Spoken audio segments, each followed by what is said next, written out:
Hello, hello, hello. Have an interesting comparison, um, as far as position sizing goes. For something as simple as a 1R, which is a 50-50 win rate, um,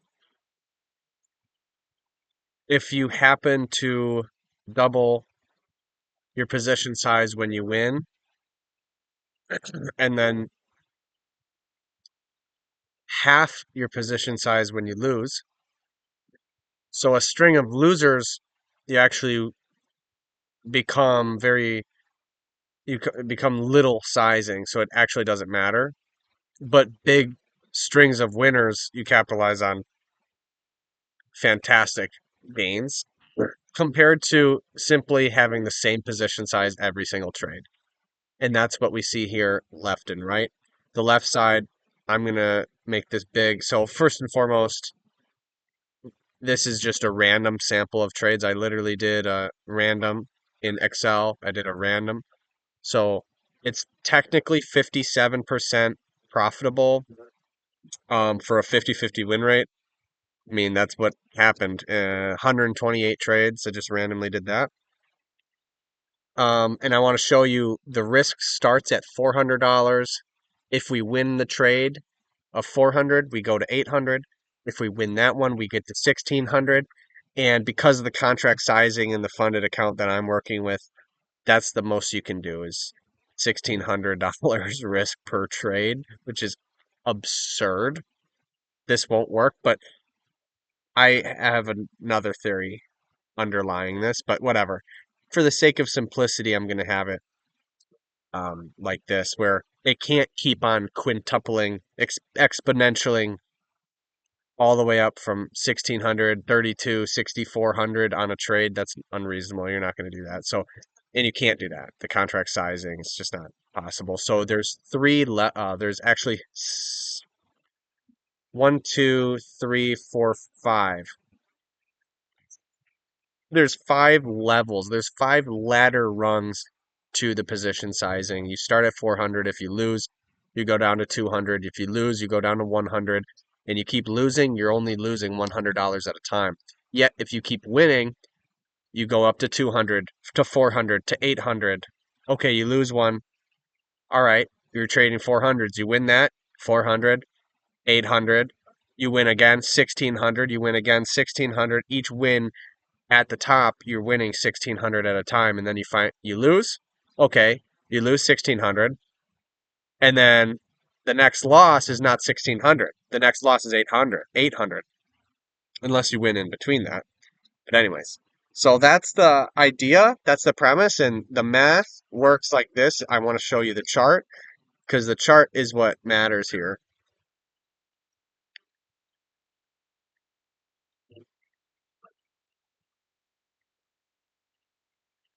It's a beautiful time here. I'll show you.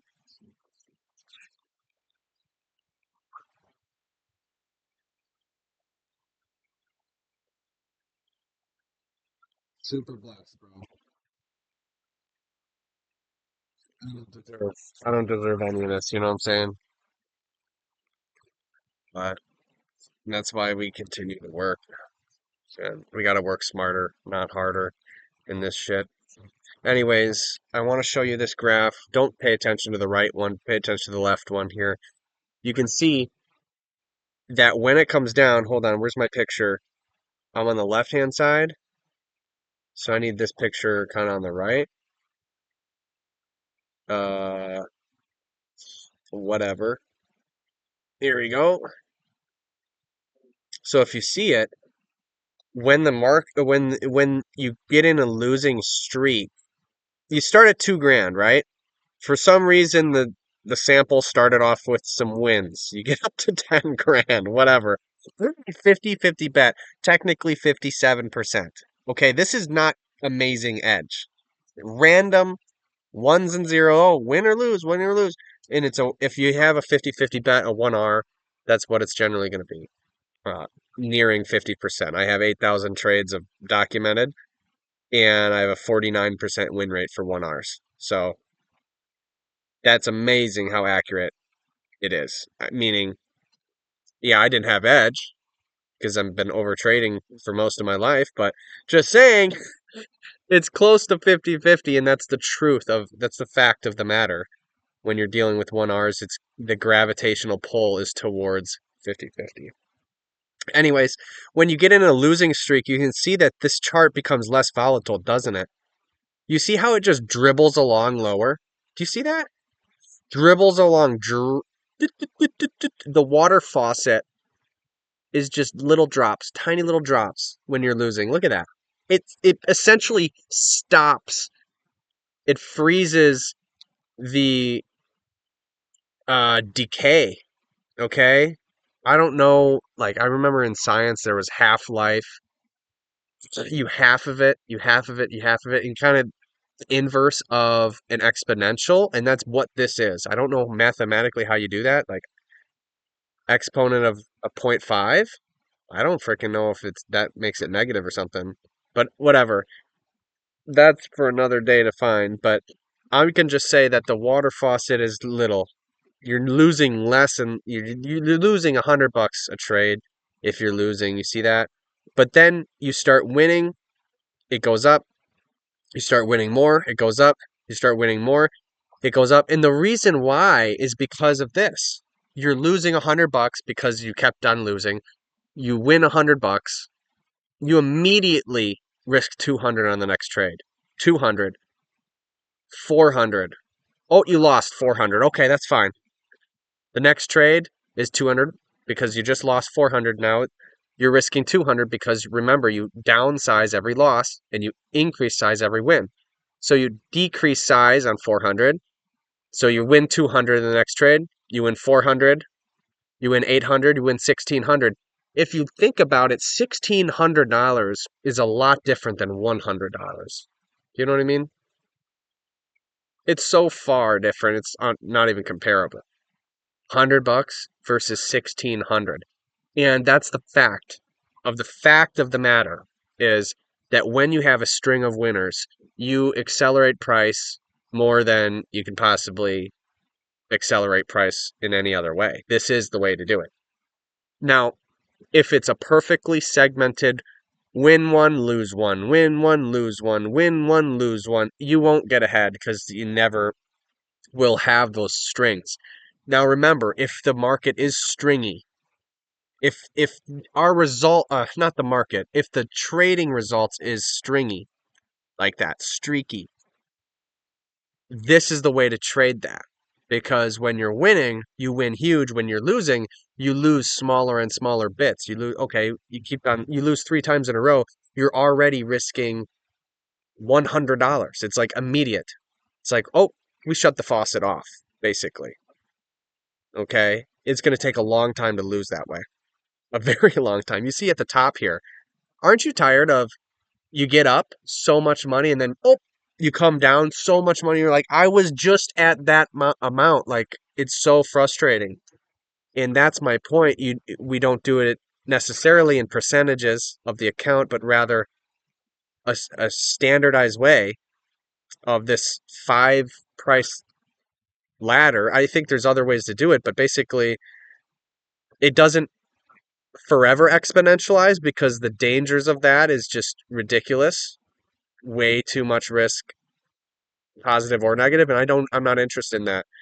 But what I am interested in is um uh I guess I don't really know. I'm just showing the results. I can just see that when we're winning, we are very vicious, packed with volume, enthusiasm, you know what I'm saying? And when we're losing, look at that enthusiasm die. It dwindles. It dwindles until it's hit again. And that's what it is. It's running a 50-50 bet doing that. And the way to win, because I can guarantee you that there's going to be strings of winners and strings of losers. And those strings of winners are monumental to move this chart. And I'll show you that this finish closes at positive 17,000. You started at 1,500 on the account. It went to 17,000. I'm just saying a 50-50 random bets. Okay. It's technically 57%. Whatever. That's literally all I'm saying. That's all I'm doing.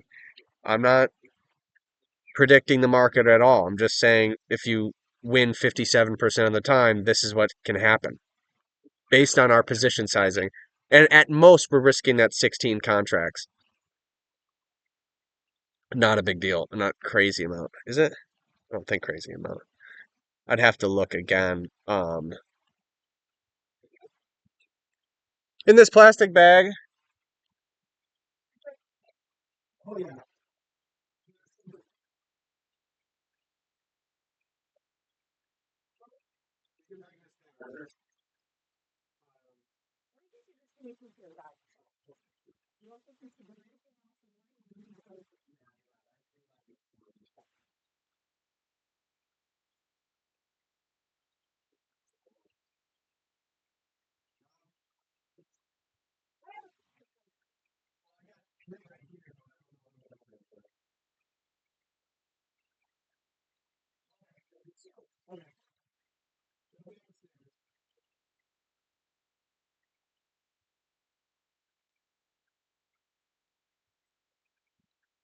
Apologies, mate. Apologies.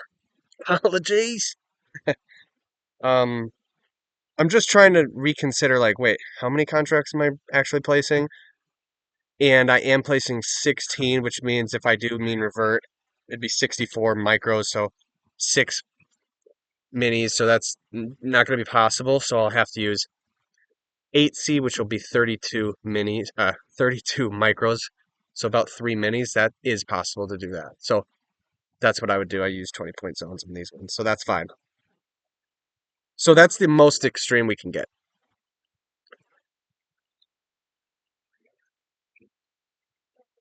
right there. I know, I can tell. They're loving it. I know. They're just playing lily pad.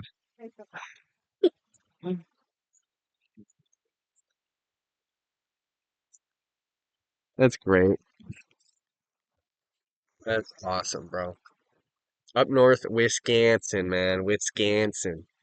There's not much better, man. I think people from Chicago want to do this too. I mean, I think a lot of people like up north Wisconsin.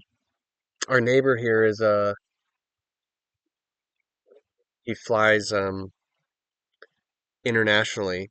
He's in like South Korea for 2 weeks. He went to Ukraine to give them items that he could not disclose to us. So, and he has a beautiful log cabin. So I think he does something with a security clearance of some sort. It's pretty cool. Anyways, this is the chart of the same results, but we don't escalate risk on wins and we don't de-escalate risk on losses. We just have flat out risk. And you can see the volatility is less than the chart beforehand, but you can also see how weak it is. This one made, 17 grand. This one made what? You're up 900, 9,000. And you can even, let's say, raise the risk on it. Let's say 800 bucks. Okay, whatever, 800 bucks. Let's see if that helps. But you have to make the risk bigger to be able to get it there. And you can see that that works out really well too. 17 grand. This one's 17 grand as well. So now they're pretty much even. Which one would you prefer? If you look at it this way, it's not it's not a question of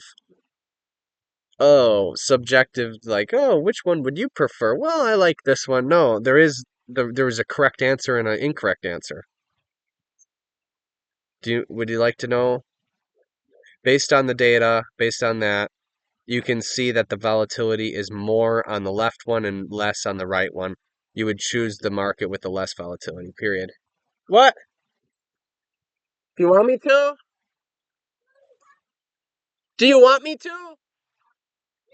Okay, I'm coming down right now. All right. So that's about it. Um, The one thing that you don't see is that this, if you have strings of losers, you can really lose a lot. We didn't happen to have a huge string of losers. In this one, you can see if we have a string of losers, it doesn't actually matter. We'll just go down slowly, very slowly compared to our winners. This one doesn't have that protection. So actually the drawdown can be actually more intense than what we get here. Um, However, when we go up, we do come crashing down quickly, but then it stops. Then it stalls. That's just how it is. There's different ways that I'm gonna probably do this, but really we need to keep it simple. There's a lot of things that we just need to keep simple, and it gets complicated very fast. So I like the 50-50 bets. I like that kind of thing, but there needs to be simplicity. There's more understanding. If we understand our plan more, we're more enticed to follow the rules. We need to, it starts with an understanding. The more understanding we have, the better it is. Okay, in my opinion. So the more understanding, the better it is. All right. Hope that was interesting. If it was me, I don't care. I like the chart on the left. The reason being, I know that losses don't matter as much because I descale and my wins, if it happens to win, you watch out. You better watch out because that just goes up, big time. And then it catches it. So right here, over the long haul, I think this would work.